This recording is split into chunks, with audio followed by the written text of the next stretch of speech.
जय श्री राम दोस्तों। हमारी आज की कहानी है किस्मत का खेल। 2 दिन से बीमार आशा जी सुबह से घर के सारे काम निपटाने के बाद थोड़ा सा खाना लेकर अभी बैठी ही थी कि तभी गुस्से से तनतनाता हुआ बेटा आया और भोजन की थाली में लात मारते हुए बोला, बुढ़िया, तेरी हिम्मत कैसे हुई अपनी बहू से बिना पूछे खाना लेने की।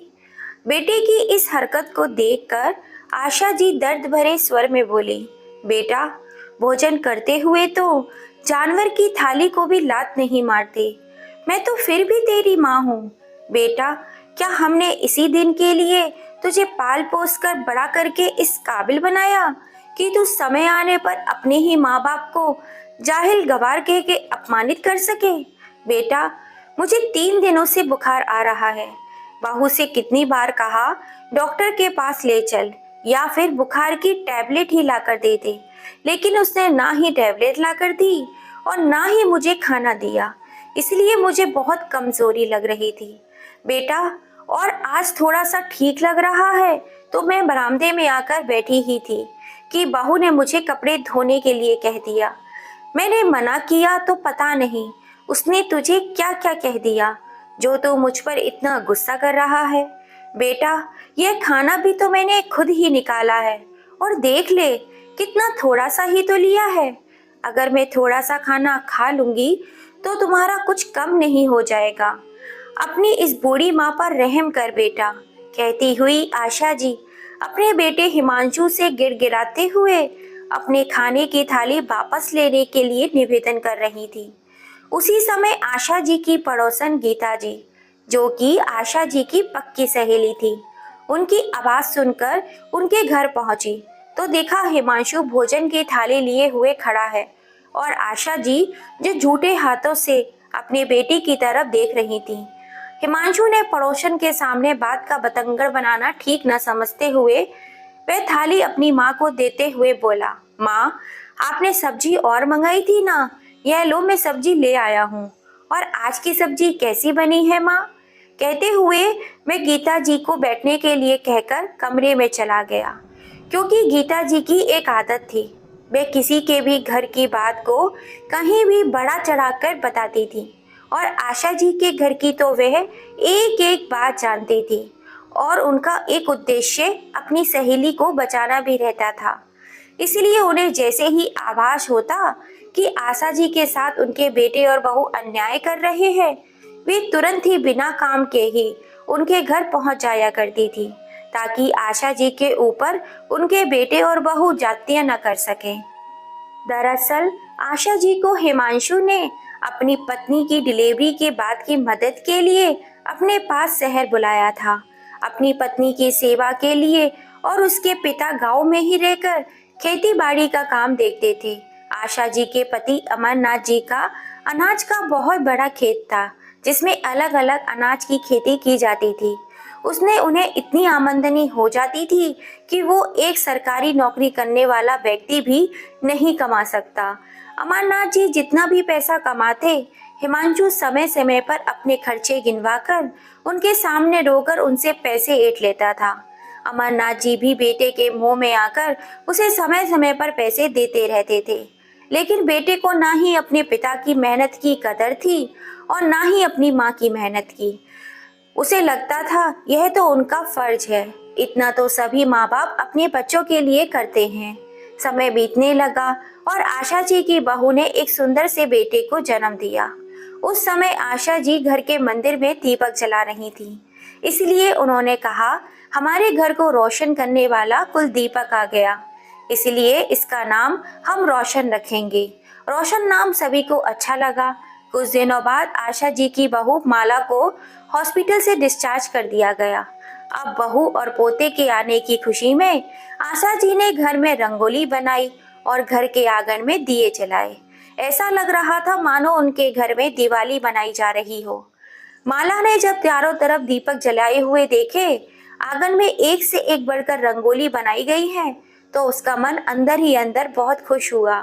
वह जैसे ही घर के अंदर प्रवेश करने लगी, आशा जी ने अपने पोते और बहू की आरती उतारी और उन पर फूलों की वर्षा की।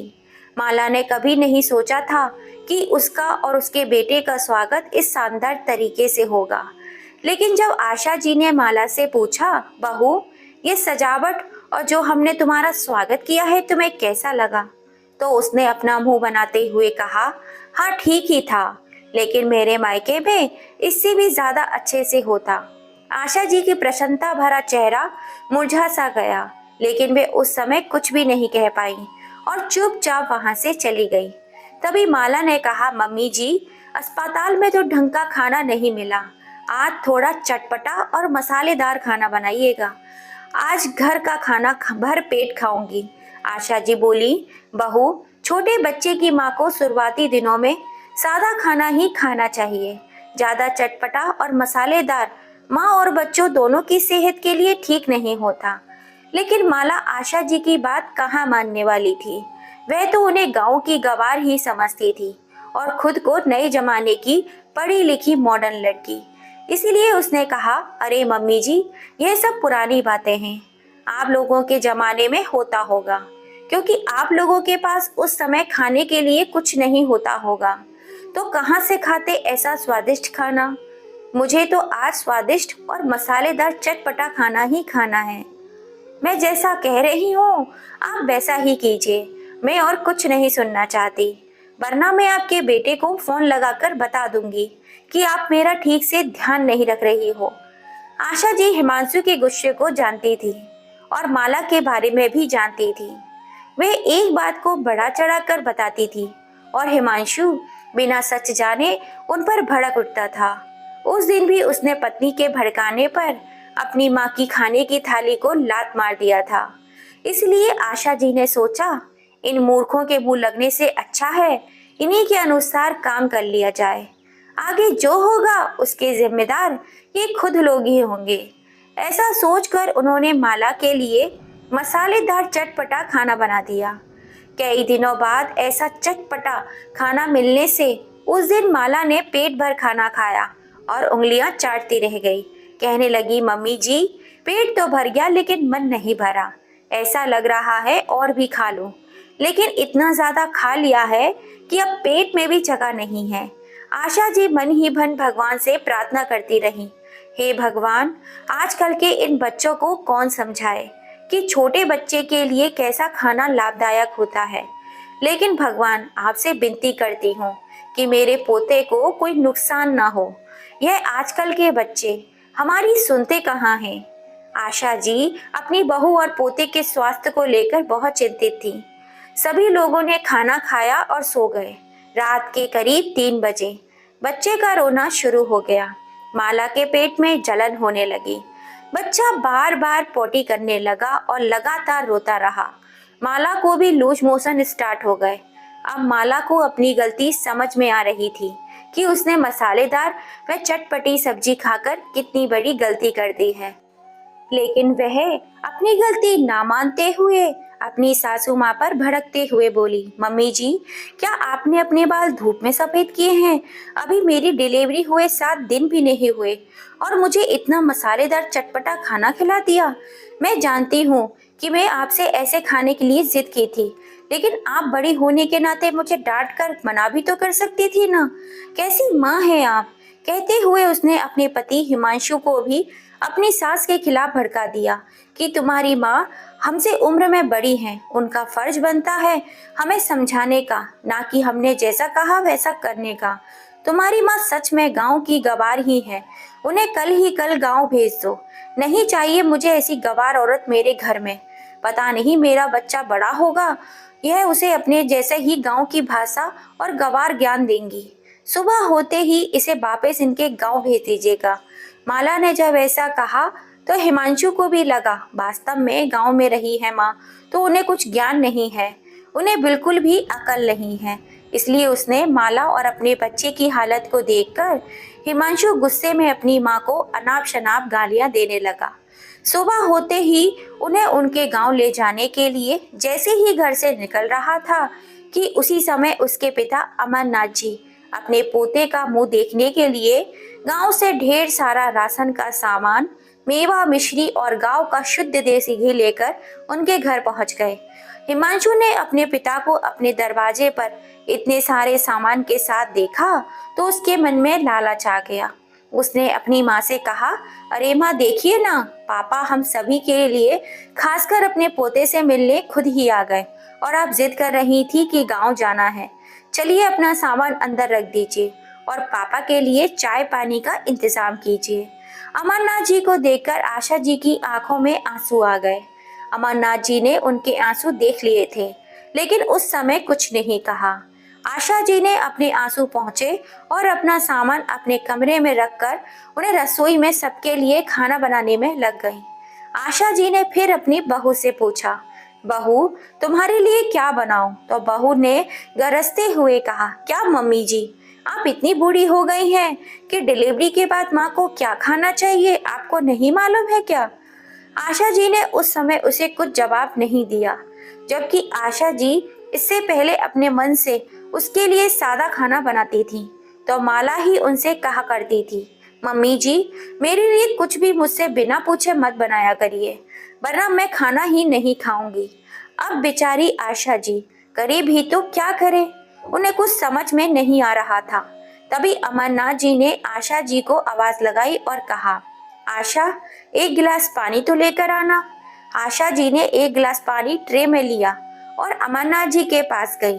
उनकी नजरें झुकी हुई थी क्योंकि उनकी हिम्मत नहीं हो रही थी अमरनाथ जी से नजरें मिलाने की, वरना वे शायद उन्हें देखकर रो देती। अमरनाथ जी ने आशा जी का हाथ पकड़कर अपने पास बिठाते हुए कहा, आशा क्या हुआ? क्या तुम्हारी तबीयत खराब है या किसी ने तुम्हें कुछ कहा है? आशा क्या हुआ बताओ ना, तुम्हारा चेहरा इतना मुरझाया क्यों दिख रहा है? आशा ने अमरनाथ जी के ऐसे अपनेपन भरे शब्दों को सुनकर फूट फूट कर रो पड़ी। उन्हें ऐसा लगने लगा उनका हमदर्द उनकी तकलीफ बांटने आ गया है। कोई तो उनका सहारा है जिनके भरोसे वे कुछ भी कर सकती हैं, वरना बेटे और बहू ने तो उन्हें असहाय और नौकरानी ही बना दिया था। अमरनाथ जी ने उन्हें अपनी बाहों में लिया और उनकी पीठ को सहलाते हुए बड़े प्यार से पूछा, आशा अब मैं आ गया हूँ, तुम्हें डरने की कोई बात नहीं है। किसने क्या कहा है मुझे बिना डरे बताओ। थोड़ी देर रो लेने के बाद आशा जी ने अपने आंसू पोंछे और अपने आप को संभालते हुए कहा, जी ऐसी कोई बात नहीं है, बेटे और बहू के पास भला मुझे क्या परेशानी हो सकती है? वह तो मैंने आपको इतने दिनों के बाद देखा इसलिए रोना आ गया। इतना कहकर आशा जी वहां से उठकर जाने लगी क्योंकि उनका बेटा हिमांशु भी उन्हीं के पास वहीं उन्हें घूर घूर कर देख रहा था और बहू भी रसोई से उन्हें इशारे से आंखें दिखाकर चमका रही थी कि वे उन्हें कुछ ना बताए। लेकिन अमरनाथ जी ने भी कोई कच्ची गोली नहीं खेली थी। वे समझ रहे थे कि आशा जी को किसी न किसी बात का बहुत बड़ा सदमा लगा है, इसलिए उन्होंने उनका हाथ फिर से पकड़ा और बैठाते हुए बोले, नहीं आशा, तुम इतना भी झूठ बोलो लेकिन तुम्हारी आंखें झूठ नहीं बोल सकती। तुम्हारी आंखें साफ साफ बता रही हैं कि तुम्हें किसी बात का दुख है। तुम बताओ तो सही, आखिर तुम्हें किस बात की परेशानी है? अमरनाथ जी के इतना कहते ही आशा जी ने वे सारी बातें बता दी जो उनके बेटे और बहू ने उनके साथ किया था।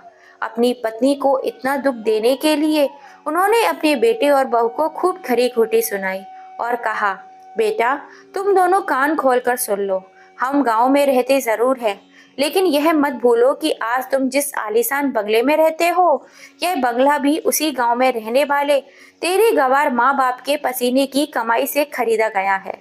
यहाँ की एक एक ईंट में तेरे गवार माँ बाप के पसीने की कमाई लगी है। और तुझे पता है जब तेरी माँ तेरे पास शहर आ रही थी तब इसके पैर मानो जमीन पर ही नहीं पड़ रहे थे, यह तो मानो खुशी से बावरी हो गई थी।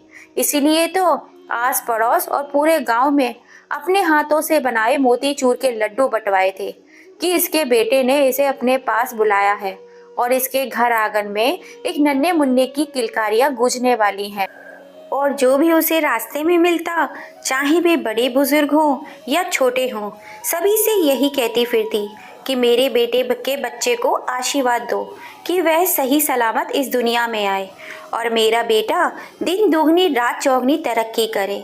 लेकिन यह अनपढ़ गंवार क्या जाने, तुम जैसे पढ़े लिखे लोगों को ना तो किसी के आशीर्वाद की ज़रूरत पड़ती है और ना ही किसी की मदद की। तुम तो पढ़े लिखे हो, बिना कुछ कहे ही तुम्हारे सारे काम बन जाते हैं। चलो आशा, मैं भी तो गांव का ही गंवार हूँ, इसलिए बेटे के मुंह में फंसकर इतना सारा सामान खुश होकर ले आया था कि शायद मेरे बच्चों को इसकी ज़रूरत होगी। लेकिन मैं तो गलत था। यह लोग तो पढ़े लिखे हैं ना, यह लोग तो अनाज नहीं बल्कि पैसों को ही खाते होंगे, क्योंकि शहर में रहकर यह लोग खेती बाड़ी गोबर कचरा तो कुछ जानते ही नहीं, सिर्फ पैसा ही जानते हैं, इसलिए सिर्फ पैसा ही खाते होंगे। और मैं गांव का रहने वाला जाहिल गंवार नालायक यह सोच बैठा कि गांव का शुद्ध प्योर अनाज मेवा, गांव का शुद्ध देसी घी बहू के जापे में काम आएगा। यही सोचकर यहाँ ले आया। माफ़ करना बेटा, मुझसे गलती हो गई। यह कहकर अमरनाथ जी अपने बेटे बहू के सामने हाथ जोड़कर माफ़ी मांगने लगे। तब हिमांशु दौड़कर अपने पापा के पैरों में गिरकर रोते हुए बोला, पापा मुझसे बहुत बड़ी गलती हो गई, पापा प्लीज़ मुझे माफ़ कर दीजिए। तभी माला अपने ससुर जी से माफ़ी मांगने लगी। तब अमरनाथ जी बोले, अरे तुम लोग जिस देवी समान माँ के गुनाहगार हो उससे माफ़ी मांगना छोड़कर मुझसे माफ़ी मांग रहे हो। अगर तुम्हें माफ़ी मांगनी ही है तो आशा जी से माफ़ी मांगो। अगर उन्होंने माफ़ कर दिया तो समझो मैंने भी माफ़ कर दिया। फिर दोनों बेटे बहू आशा जी के पैर पकड़कर माफ़ी मांगने लगे। आशा जी एकदम सरल हृदय की थी।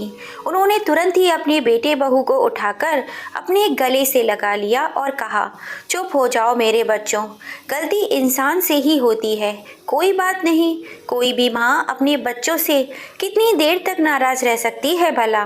कहकर उन्होंने दोनों के पीठ पर हाथ फेरा और उन्हें वहाँ से जाने के लिए कह दिया। माला अपने कमरे में चली गई, लेकिन उसके अंदर की आग की ज्वाला धधक रही थी। उसे इस बात की चिढ़ थी कि बुढ़िया ने आते ही अपने पति से उसकी शिकायत कर दी।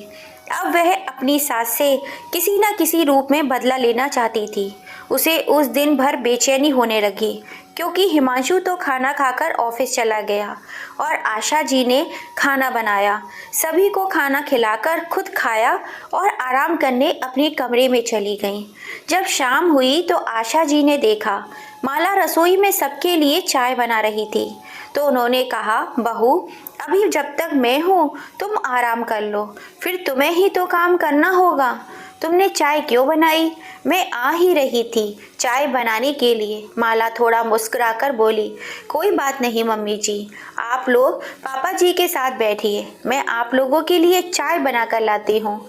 आशा जी ने भी सोचा, ठीक है, चाय बनाने में बहुत ज़्यादा ताकत तो नहीं लगती, खड़े खड़े चाय ही तो बनानी है। इसीलिए वे अमरनाथ जी के पास सोफे पर जाकर बैठ गई। अमरनाथ जी ने आशा जी से कहा, आशा थोड़ा गर्म पानी लाओ, मुझे बहुत प्यास लग रही है। आशा जी ने जैसे ही पानी लेने किचन में जा रही थी, उन्होंने देखा बहू चाय के कप में चम्मच चला रही थी। उसे देखकर उन्हें थोड़ा अजीब लगा कि बहू कप में चम्मच क्यों चला रही है। फिर उन्होंने ज़्यादा ध्यान नहीं दिया और वे पानी लेकर चली गई। अमरनाथ जी को देने लगी। थोड़ी देर बाद बहू ने चाय और बिस्किट लाकर दिया, तो दोनों ने चाय के साथ बिस्किट भी खाया। फिर थोड़ी ही देर में उन्हें ऐसी नींद आने लगी कि वे दोनों वहीं लुढ़क गए। हिमांशु जब अपने ऑफिस से घर आया तो उसने अपने मम्मी पापा को अस्त व्यस्त तरीके से लटके हुए देखकर दंग रह गया। उसने माला से उनके बारे में पूछा तो उसने कह दिया, मुझे नहीं पता यह लोग क्यों अभी तक सो रहे हैं। हिमांशु ने उन्हें उठाया और उनके कमरे में ले गया, लेकिन वे वहाँ भी सोते ही रहे। अब माला ने जैसे तैसे उस रात का खाना तो बनाया, लेकिन उसका गुस्सा बढ़ता ही जा रहा था। जब हिमांशु के कान भरती ही जा रही थी, उसने कहा, देखिए जी, अब ये दोनों बुढ़ा बुढ़िया हमारे किसी काम के नहीं रह गए हैं। अब मैं घर के छोटे मोटे काम तो कर ही लेती हूँ और झाड़ू पोछा बर्तन साफ करने के लिए हम बाई रख लेंगे।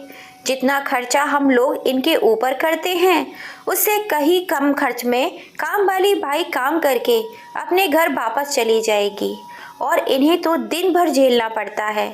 अब मुझसे ये दोनों और बर्दाश्त नहीं होते। पहले वे अकेली बुढ़िया रहती थी, चलो वह तो कम से कम हमारा काम कर दिया करती थी, और अब तो यह बुढ़ा भी अधम का। और कल की ही बात के बाद तो हम इन्हें जाने के लिए भी नहीं कह सकते, नहीं तो हमें इस घर से भी निकाल देंगे।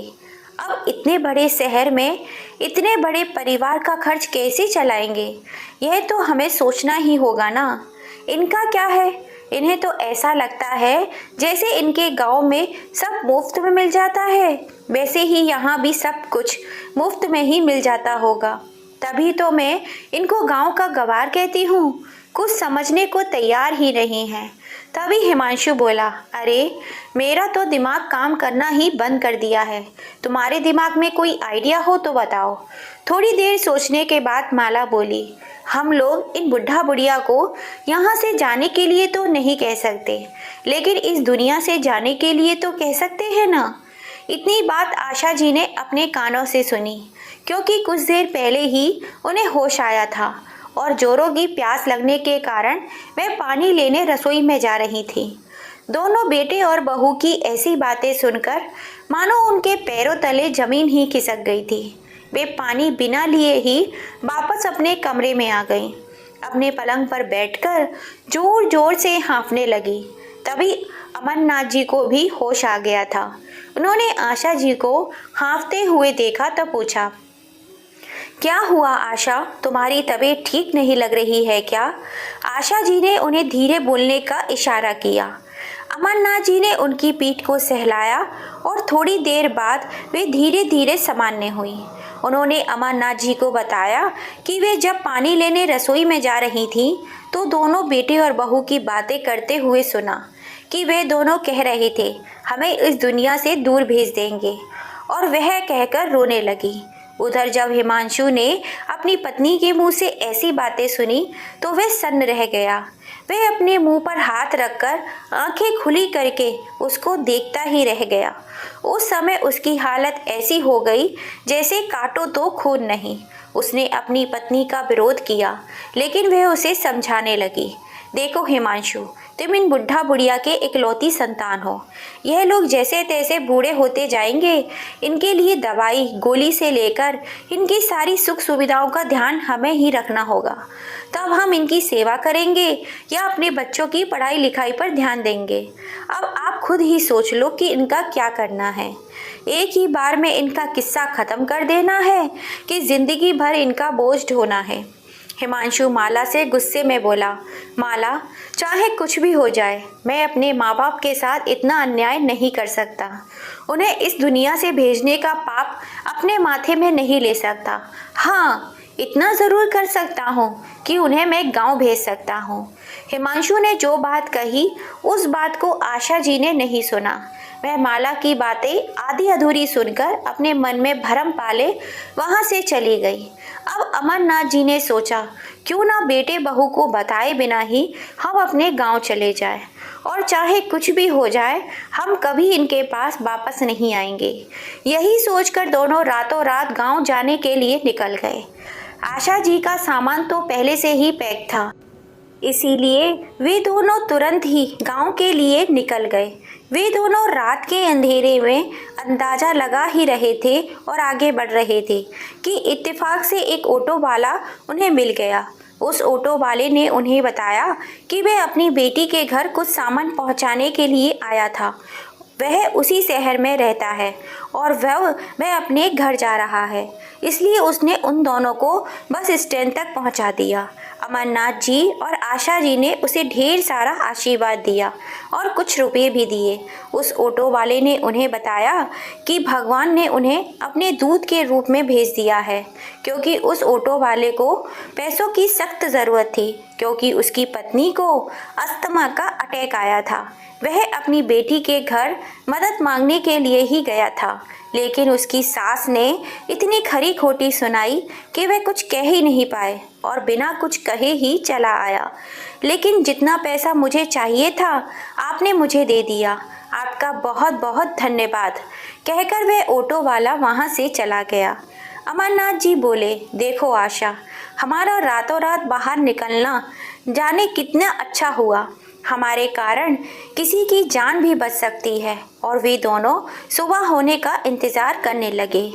जैसे ही सुबह हुई, दोनों अपने गांव जाने वाली बस में बैठकर चले गए।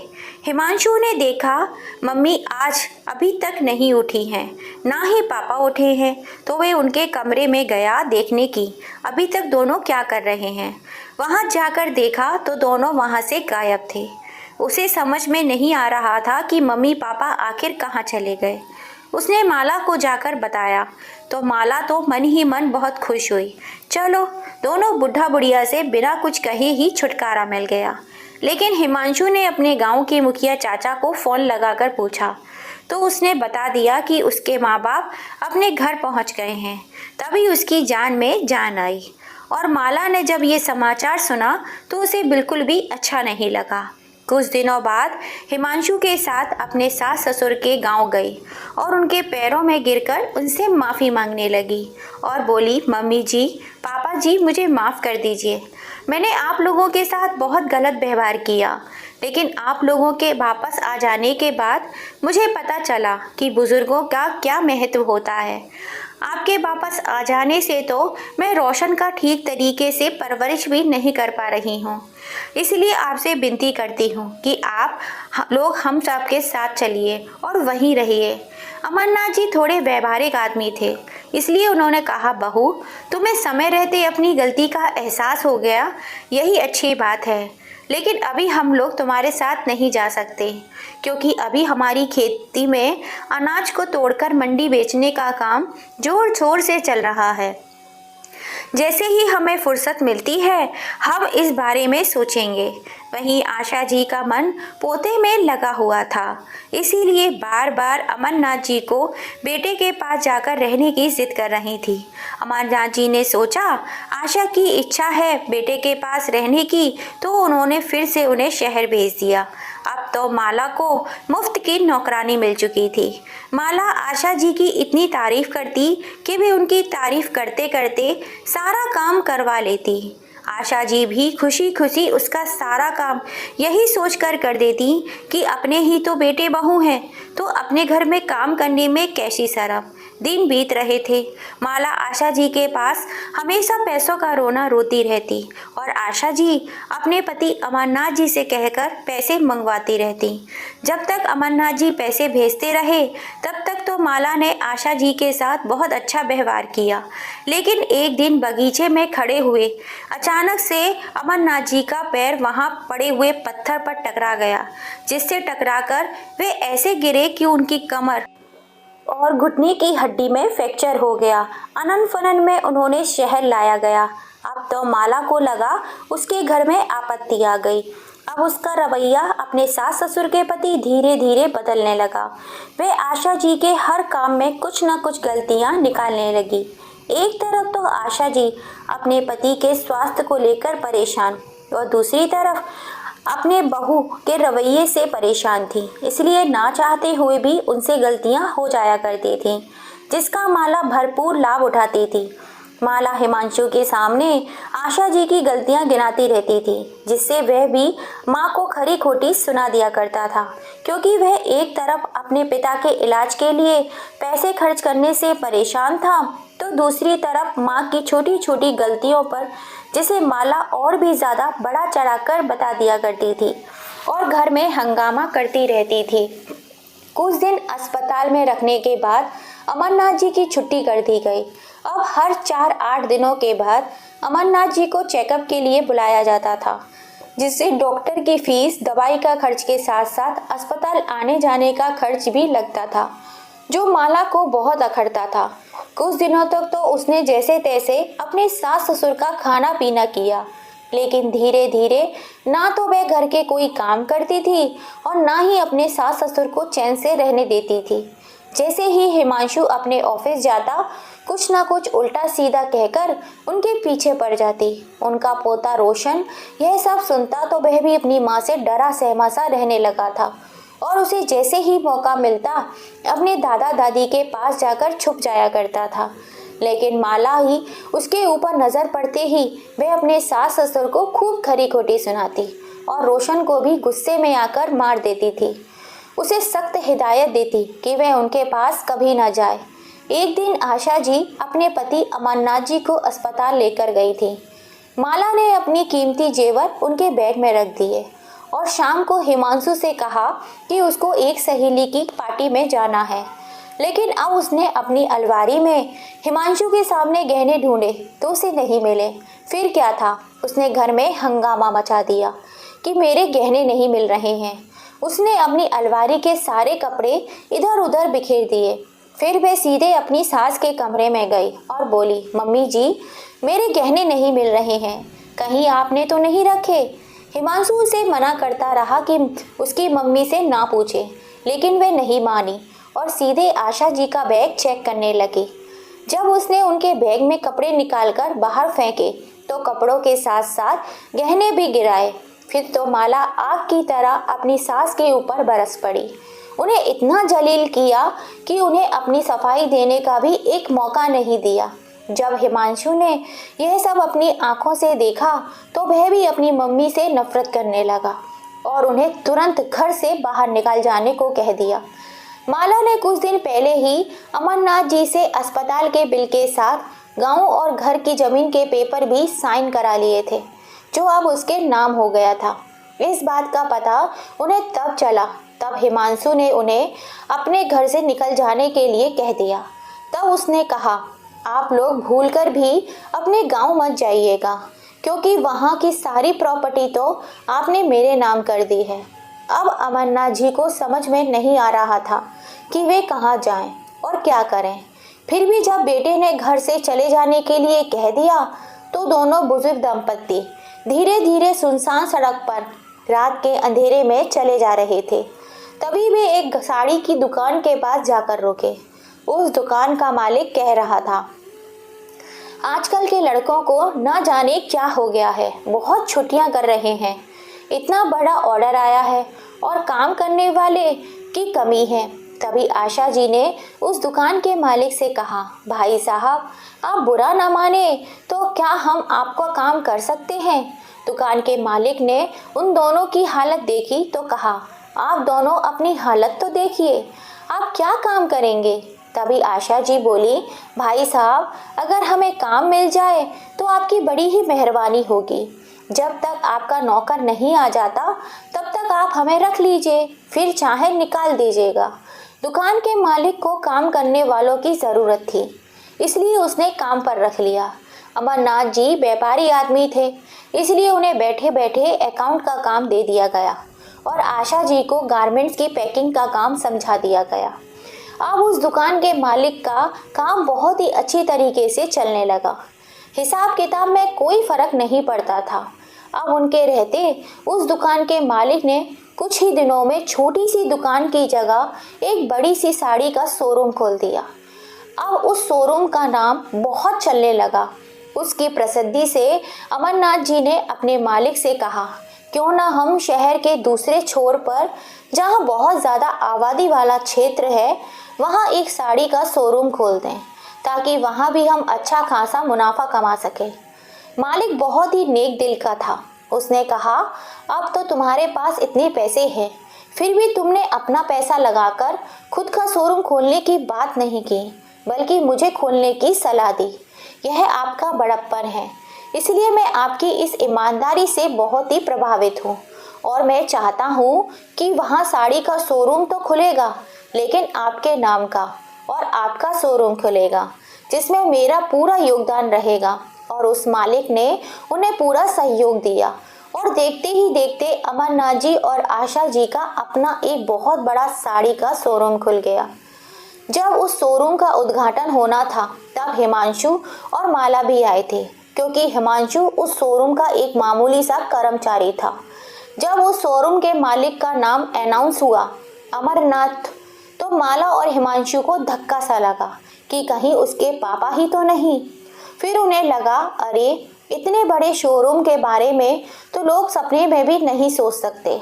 तभी अमरनाथ जी के आजू बाजू उनके बॉडीगार्ड चल रहे थे और बीच में अमरनाथ जी और उनके पीछे आशा जी थी। तब अमरनाथ जी ने शोरूम का फीता काटा, उनके ऊपर फूलों की वर्षा की गई और उनकी इस उम्र में इतनी बड़ी सफलता का राज पूछा गया तो उन्होंने बताया कि उनकी सफलता का श्रेय उनके मालिक को जाता है, जिनका एक छोटी सी दुकान थी जिसमें हम नौकर थे और हमने वहां पूरी ईमानदारी के साथ काम किया और आज इतनी बड़ी सफलता हासिल कर ली। लेकिन हाँ, जीवन में कई मोड़ आते हैं, हमारे जीवन में भी आए। हमने अपने जीवन में कभी चोरी नहीं की, कभी घर में खाने के लिए नहीं था तो हम भूखे ही सो गए, लेकिन ना ही किसी के घर से उधार मांगकर खाया और ना ही चोरी करके खाया। लेकिन कभी कोई हमारे अपने हुआ करते थे जिन पर हम पूरा आंख बंद करके विश्वास किया करते थे। उन्होंने हमें चोर साबित कर दिया और धोखे से हमारा सब कुछ हड़प लिया।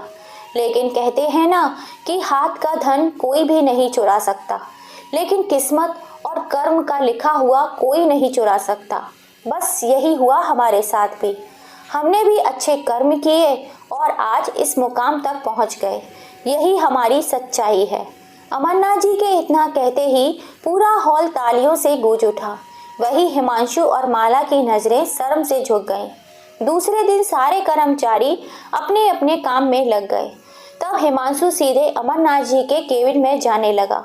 तब गार्ड ने उसे रोका और कहा, अरे अरे, आप बिना किसी को अपॉइंटमेंट के सर के केबिन में कैसे चले जा रहे हैं? तब हिमांशु ने कहा, अरे तुम मुझे क्यों रोक रहे हो? तुम नहीं जानते मैं कौन हूँ? अगर मैंने सर से शिकायत कर दी ना तो तुम्हारी अभी के अभी छुट्टी हो जाएगी। गार्ड बोला, सर आप जो भी हैं मुझे नहीं मालूम, भले ही आप मेरी छुट्टी करवा दीजिएगा, लेकिन मैं पहले सर से परमिशन लेकर आता हूँ, तभी आपको अंदर जाने दूंगा। हिमांशु को मजबूरी में बाहर ही खड़ा रहना पड़ा। गार्ड अंदर जाकर जब अमरनाथ जी से परमिशन लेने गया तो अमरनाथ जी ने कह दिया, अभी उन्हें अंदर मत आने देना। ऐसे ही पूरा दिन बीत गया। अमरनाथ जी हिमांशु से नहीं मिले। हिमांशु अमरनाथ जी से मिलने के लिए दिन भर उनका इंतजार कर रहा और जिस काम के लिए उसे अपॉइंट किया गया था वह काम भी नहीं किया, इसलिए उसे दूसरे दिन नौकरी से भी निकाल दिया गया। जब हिमांशु के हाथ से नौकरी भी चली गई और अमरनाथ जी से मिलना भी नहीं हो पा रहा था, इसलिए वह बहुत ही परेशान हो रहा था। उधर माला ने सोचा अमरनाथ जी का गांव का घर और खेत को बेचकर खूब पैसे मिलेंगे। वह उसे बेचने के लिए किसी अदालत से बात करने गई तो पता चला किसी दलाल ने पहले ही उससे दवाई के बिल के पास कराने के समय साइन करवा लिए और उस प्रॉपर्टी को पहले ही हड़प लिया है। माला को भी 1 रुपये का फायदा नहीं हुआ। अब उधर हिमांशु परेशान हो रहा था तो इधर माला परेशान हो रही थी। जब उनके बेटे रोशन की पढ़ाई के लिए पैसों की ज़रूरत थी तो उन्होंने उस घर को भी बेच दिया जिस घर में वह लोग रहते थे। अब तो हिमांशु और माला दाने दाने के लिए मोहताज हो गए थे। अपने मम्मी पापा की ऐसी दयनीय हालत देखकर रोशन को वह सारी घटना याद आ जाती जब उसकी माँ उसके दादा दादी के साथ एक थाली भोजन के लिए कितना तड़पाती थी। आज उसी भोजन के लिए वह कितना तड़पते हैं। अमरनाथ जी इतने उदार दिल के थे कि उन्हें अपना वह दिन रोज याद आ जाता जब उन्होंने कभी सड़क के किनारे भिखारियों की लाइन में खड़े होकर एक थाली भोजन मांगकर खाया था। उन्होंने आशा जी को अपना विचार बताया कि क्यों ना हम अपनी आमदनी का एक हिस्सा गरीबों में खाना बांटने में लगा दें। आशा जी को भी अपने पति का यह विचार बहुत ही पसंद आया। अब आशा जी और अमरनाथ जी रोज शाम को खाना बांटने जाते तो उनके बेटे बहू भी भिखारियों की लाइन में खड़े होकर खाना लेते। माला तो अपनी गलती का एहसास होता कि वास्तव में जो जैसा करता है उसे वैसा ही फल मिलता है। आशा जी रोज ही अपने बेटे बहू को भिखारियों की तरह खाना देती थी, लेकिन उन्होंने कभी नहीं कहा कि वे दोनों उनके पास आकर रह जाएं, क्योंकि माला ने एक नहीं 2 बार उन्हें जलील करके घर से निकाला था, इसलिए उनका भी दिल उनके लिए नहीं पसीजा। दोस्तों, क्या आशा जी ने अपनी बेटे बहू को माफ ना करके सही किया या गलत? अपनी राय हमें कमेंट करके जरूर बताइएगा। कहानी पसंद आई हो तो लाइक शेयर एंड सब्सक्राइब जरूर कीजिएगा। फिर मिलेंगे। जय श्री राम।